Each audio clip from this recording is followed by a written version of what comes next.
We're here today with Ryan Knorr for the Insider Sessions. How you doing, Ryan? I'm doing well. Thanks for having me. Great. Um, so I understand that you've got already a couple of albums out. One that you released in 2007 called Reverie, Yep. and another in 2010, Path of Greatest Resistance. That's correct. And would you like to tell us about those albums?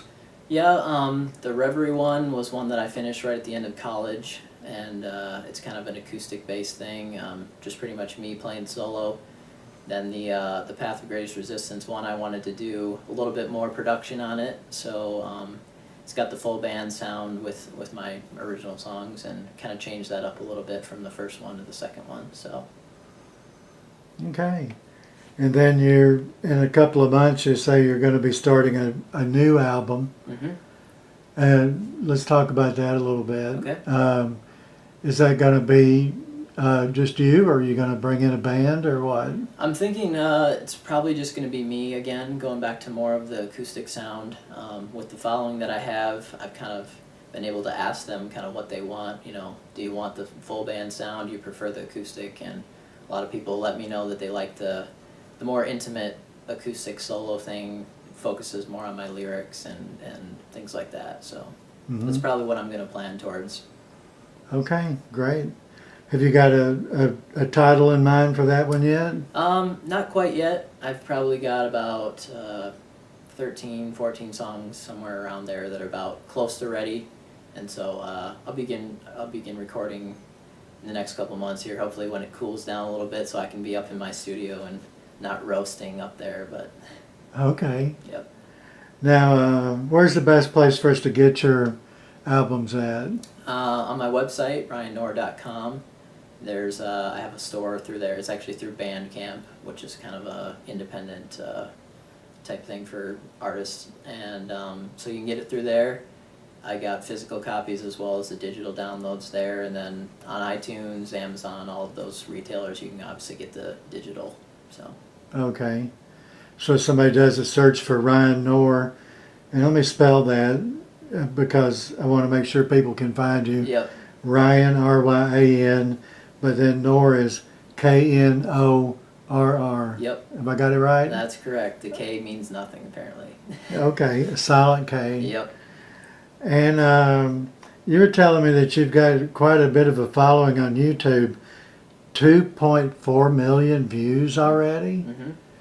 Wow, what do you attribute that to? Well, That's a lot of people. yeah, it's great, really, and that's been my main focus because I have the fans there, and I'm trying to grow that every day. But I focus on a lot of cover songs, basically just for the necessity of it, because people go on YouTube and they're looking for their favorite songs, maybe something they heard on the radio or otherwise, but they type that in. They, along with that, I can, if I tag things correctly, I can show up and do a cover song of those songs and show up in the search list there, and somebody maybe takes a chance on watching me, and if I do a good job, hopefully, and if I make something unique, maybe they'll go and check out my original music, and that's basically how I've grown that audience base. So.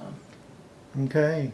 So I guess you've got a lot of people that subscribe to your channel? Yeah, I'm at, I think, right under 9,000 subscribers right now. So those are the people that, are waiting to see something from me as soon as I can get something out to them. So I try to do something regular, at least a couple of times a month with new videos, or as much as I can fit in to do. So. Yeah.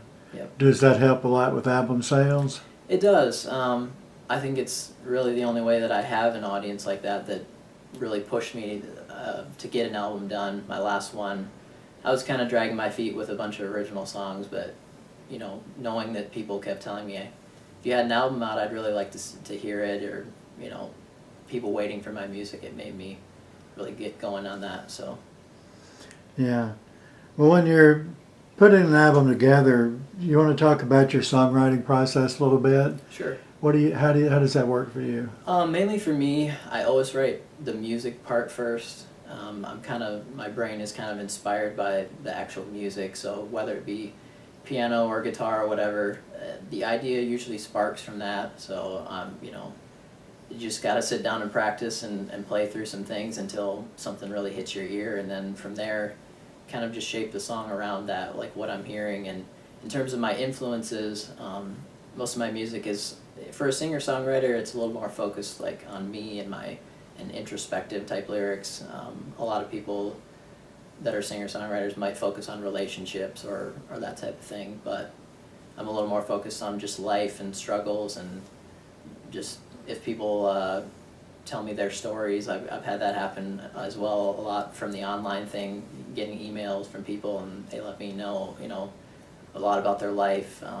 One of them I wrote about a soldier who had been in Iraq, and he wrote to me and was telling me about his struggle. So those are the things that inspire me to write the lyric side, and then, like I said, the music just kind of is something I have to come up with on my own. Mm-hmm. So. Well, it's always interesting to know what inspires these songs. Mm-hmm. So I'm glad you shared that with us. And as a matter of fact, that would have been my next question, so thank you. Yeah. So you said you've got a show coming up at the State Fair on August the 20th at 9 a.m. Yep. on the Susan Knapp stage. That's correct. So the Iowa State Fair, it's a good opportunity for me. I know it's a little bit early, but as we were kind of talking about a little bit, hopefully that'll get people there before the rush and before the heat, and it'd be a good opportunity to find some new people, some local people to hear my stuff. So. Okay.